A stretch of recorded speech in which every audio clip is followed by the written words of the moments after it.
Todos nós temos uma sombra. Nós nascemos com ela. Um dia, essa sombra assume o nosso destino. A minha sombra era de um pescador.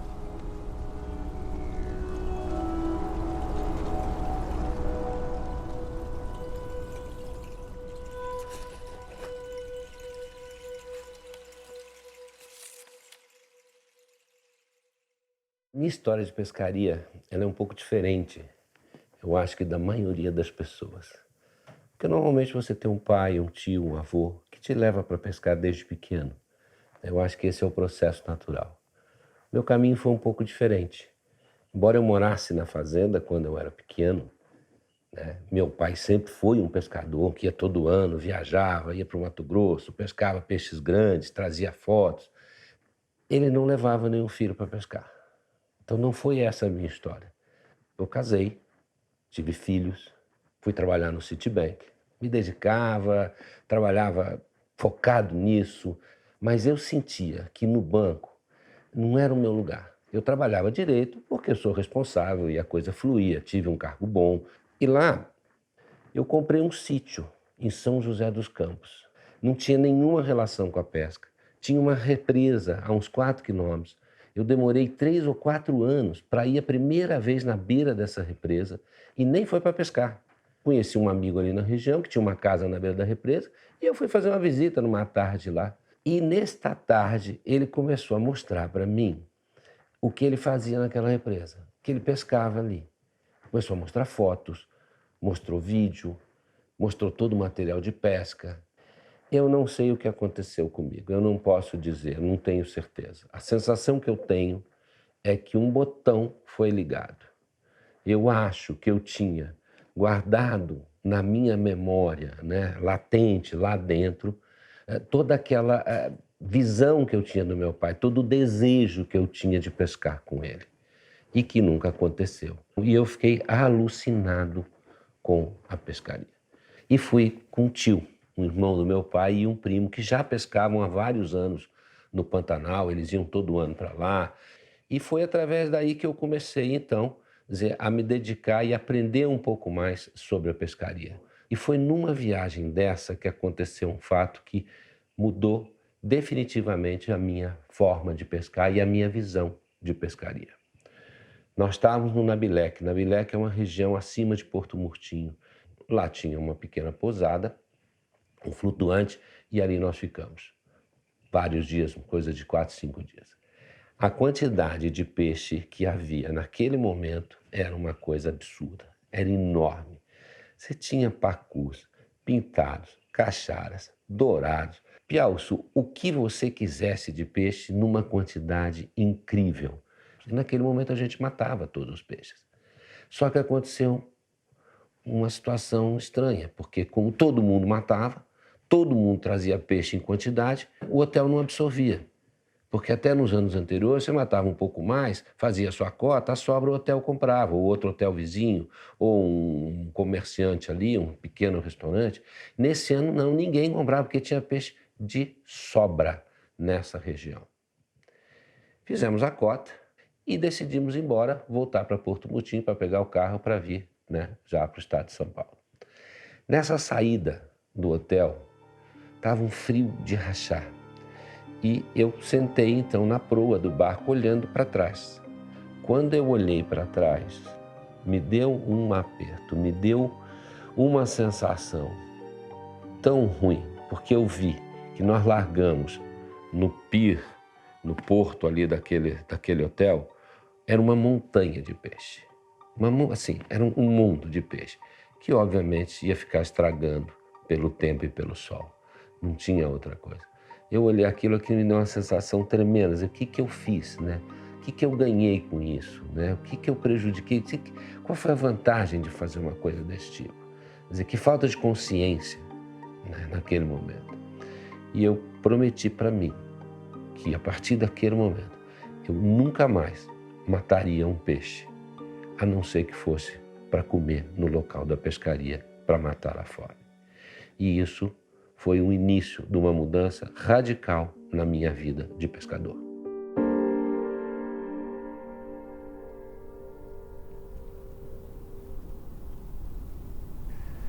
Minha sombra me apanhou em pleno exercício de diretor adjunto do Banco Crefsul. Felizmente, como todos convivem com sua sombra, ela foi aceita num abraço fraternal e contemplada com mais liberdade para me soltar nos rios que sonhei. Eu estava apaixonado pela pesca e eu olhava os programas americanos e não via nada aqui no Brasil. E eu, nesse movimento meu de pescar, eu conheci um amigo que passou a ser um parceiro de pescaria. E juntos a gente começou a discutir a possibilidade de fazer alguma coisa para a televisão. A ideia era trazer programas dos Estados Unidos, vídeos e dublar aqui, ou legendar, mas ele tinha um amigo que estava abrindo uma televisão naquele momento. Ele falou, eu vou lá dar uma conversada com eles, vocês gostam da ideia. E foram à reunião com esse pessoal e voltou animadíssimo, dizendo, eles adoraram a ideia, acharam o programa super legal, mas a ideia é fazer um programa nacional. E aí aconteceu uma coisa muito engraçada, porque eles abriram uma chamada para apresentador desse programa e ninguém se candidatou. Aí eles me ligaram e tal, falaram, com muito jeito, né? Você não quer fazer um teste e tal, não sei o quê? Eu falei, eu vou brincar, eu vou lá fazer um teste.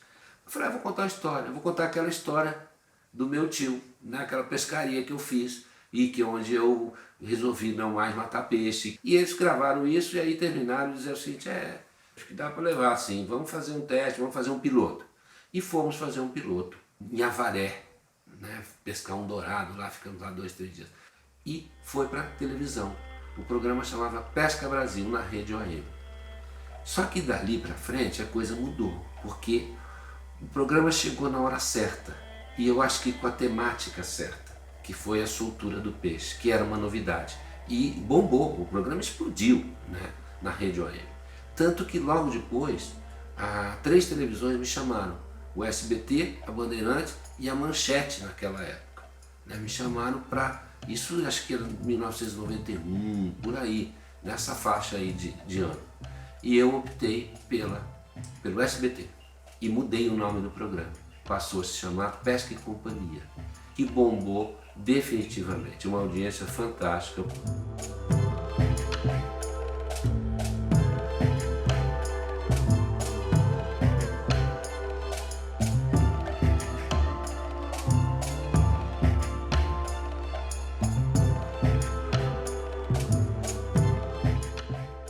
Só que eu enfrentei um problema sério, que foi a soltura do peixe.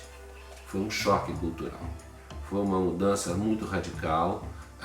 Eu sofri várias ameaças, eu recebi cartas anônimas, eu apanhei fisicamente 3 vezes. Eu me lembro quando eu entrei no Yacht Clube de Vitória para fazer o primeiro programa, ninguém veio conversar comigo, só riam, tiravam, eu quero ver você pegar um peixe dos nossos aqui e botar no colo, que nem você faz e soltar. Enfim, foi muito problema nessa época. Creio que talvez pela mudança cultural, uma pessoa endeusada, um pescador endeusado, sempre que voltava de viagem, e de repente você agora passa a ser um vilão e não mais um deus da pescaria aqui do bairro. E isso deve ter mexido com algumas pessoas. Precisei andar com segurança, ameaçaram meus filhos. E isso preocupou muito a minha família.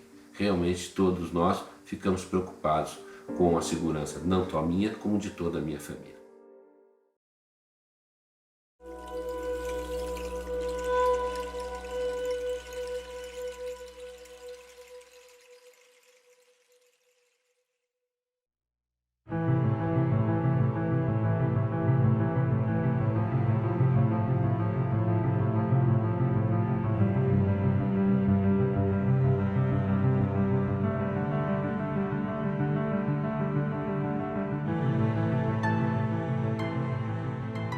Rio da Casca.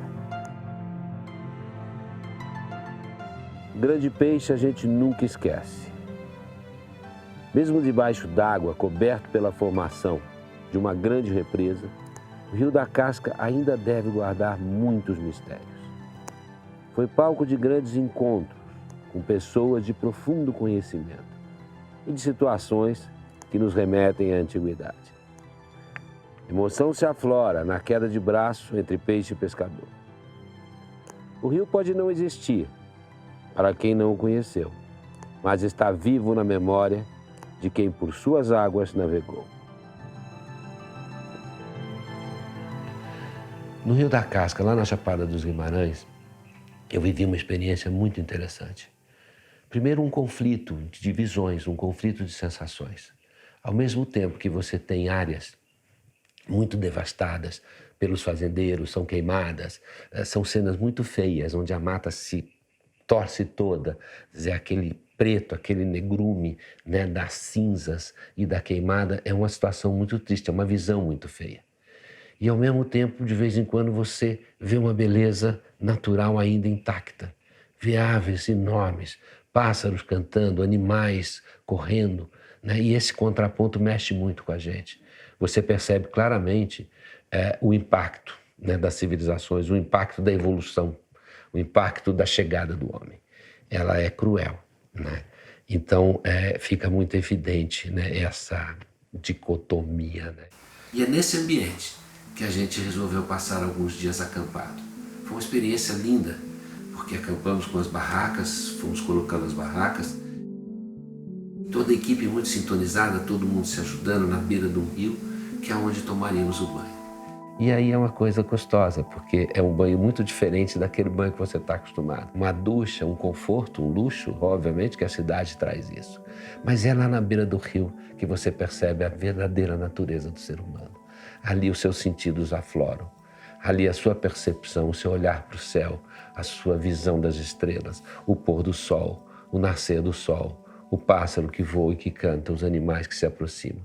Isso tudo é muito natural e te dá uma percepção de que tem algo maior que criou todo, aquele que desenhou. E isso é uma coisa que traz para a gente, eu diria que alguns sentimentos muito naturais, muito da essência, e que a gente acabou perdendo ao longo, né, desses anos todos, porque está muito ligado ao concreto, muito ligado à cidade, muito ligado a outros valores. E lá eu conheci uma pessoa excepcional. Conheci um guia que me acompanhou, que tinha uma percepção, um vínculo com a natureza, um prazer pela vida selvagem e um sentido muito maior do que eu via na cidade de preservação do meio ambiente. O cuidado que ele tinha com as plantas. Ele, ao passar, ele desviava de uma planta mais bonita. Ele não quebrava um galho se não fosse necessário. Uma coisinha que caía no chão, ele catava. E ele me contava histórias de admiração que ele tinha por aquilo. O Rio da Casca é um rio raso, de água muito cristalina. E nessa situação, uma coisa importante é você não chegar e não passar no lugar que você vai pescar com o motor ligado.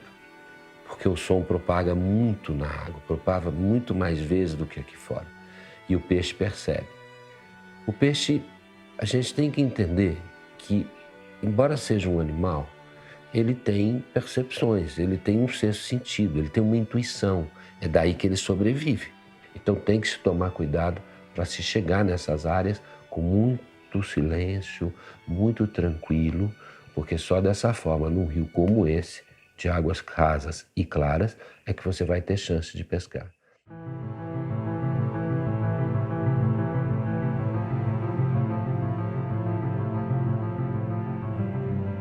Teve uma hora, lá no Rio da Casca, que nós estávamos descendo bem no remo, sem fazer barulho, e chegamos num poção, né? Um poço assim de água mais profunda.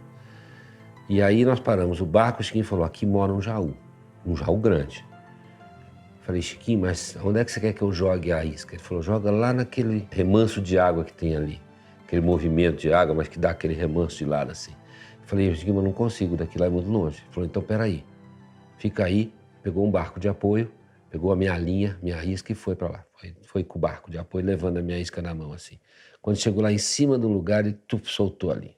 Soltou e voltou, né, para passar para o meu barco novamente. E falou, aí tem um peixe grande. Rapaz, olha, não deu 10 minutos. Foi uma puxada fenomenal, uma puxada que quase arrancou a vara da minha mão. E esse peixe tomou linha, foi uma cabeçada, eu refisguei esse peixe para confirmar, né? Dei aquele tempo que você dá para o peixe até o coração não saber a hora de fisgar e até onde o coração aguenta. Dei a fisgada e reconfirmei. Só que o que aconteceu, quando chegou perto do barco, nós estávamos exatamente numa galhada, de uma árvore caída.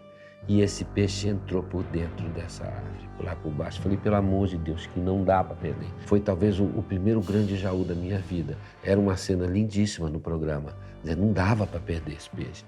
E o Chiquinho com muito jeito, com muita experiência. Calma, seu menino, vamos ajeitar aqui, ajeita aqui, tal e coisa. Dá um tempo. Tô dando linha pra ele, não vai quebrar não. Vê se você passa pela frente, Chiquinho. Como é que passa essa linha pela frente? Por baixo? Então eu vou passar a vara por baixo aí. Pegou a minha vara, passou por baixo da água, por baixo do tronco, a minha vara para liberar a linha. Passa mesmo. Rápido. Quase nessa hora a vara escapou da mão dele. Aí ele me deu a vara e graças a Deus esse jaú saiu pro limpo e a gente terminou. Aí ele estava dominado, aí deu para pôr e deu. Olha, foi arrepiante. A adrenalina estava jorrando naquele momento. Eu não me aguentava de tanta emoção. Botar aquele jaú no colo, um jaú enorme, né? Sim, foi uma sensação de poder, né? de domínio, né? De vencer, né? Um braço de ferro, uma disputa que foi fantástico para aquele momento da minha experiência. Representou muito na minha vida. Ali eu me senti, realmente eu sou agora um pescador que eu posso me dizer assim, já estou no estágio, né? Pulei mais um degrau, ganhei mais uma faixa, né? E ter conseguido lutar e vencer e mostrar aquele peixe, né? Na televisão.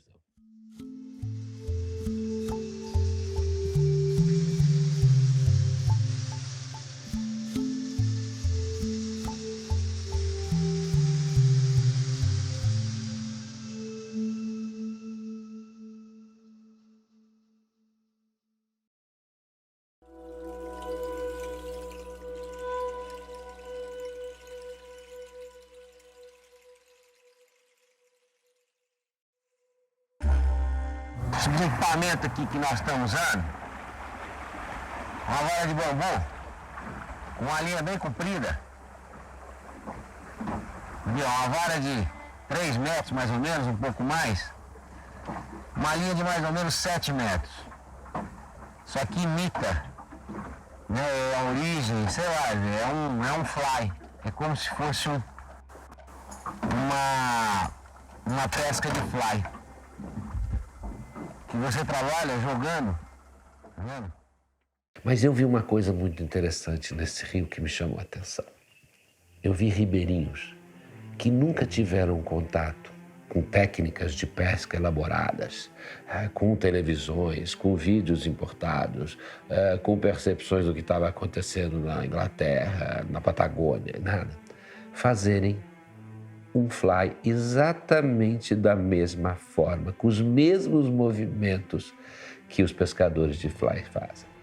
Eles usavam uma vara de bambu, alguns 3, 4 metros de altura, e 6 a 7, 8 metros de linha, e faziam exatamente o movimento que é feito por um pescador de fly. E isso me chamou muita atenção naquele momento, né? Como é que as coisas acontecem em diversas partes do mundo, sem contato, e quase que da mesma forma. Esse fly caipira veio de alguma coisa, veio de alguma experiência, eles desenvolveram isso, eles não copiaram isso de ninguém. Há muitos anos, veio do pai, veio do avô, do bisavô, do tataravô, veio lá de trás, desde quando surgiu o equipamento de pesca possível para se pescar ali. Surge aqui, surge lá, surge em todos os lugares. E isso é muito legal, né? Isso me chamou bastante atenção, esse fly caipira que eu vi pela primeira vez e percebi claramente, né, que eles faziam o que nós fazíamos nos lugares mais sofisticados. Em alguns programas, né, que eu fazia para televisão, surgia a oportunidade de eu usar o equipamento de fly. Eu tentava, de uma forma ou de outra, havia visto aqui, havia visto ali, um pescador ou outro, que eu, então, tentei. E pescava, porque realmente é muito eficiente, eu pescava um peixe ou outro. Mas, obviamente, que eu percebia que estava completamente errado, ou seja, eu não conseguia o domínio da linha. Eu não tinha feito nenhum curso e eu não sabia exatamente como fazer. Eu fazia, muitas vezes, um movimento que até podia parecer meio certo, mas eu não tinha a menor ideia do porquê que aquilo acontecia. E, obviamente, que isso me limitava. E eu não tinha domínio sobre a linha. Qualquer adversidade me complicava a vida. Vou estudar esse negócio, de uma forma ou de outra. eu vou procurar quem é o melhor professor do mundo nessa modalidade. Eu tinha uma assistente e eu falei, Lu, por favor, eu preciso descobrir quem é o melhor professor do mundo. E ela passou a mão, ligou para um monte de gente, se virou, consegui. O cara chama Mel Krieger, ele mora em São Francisco.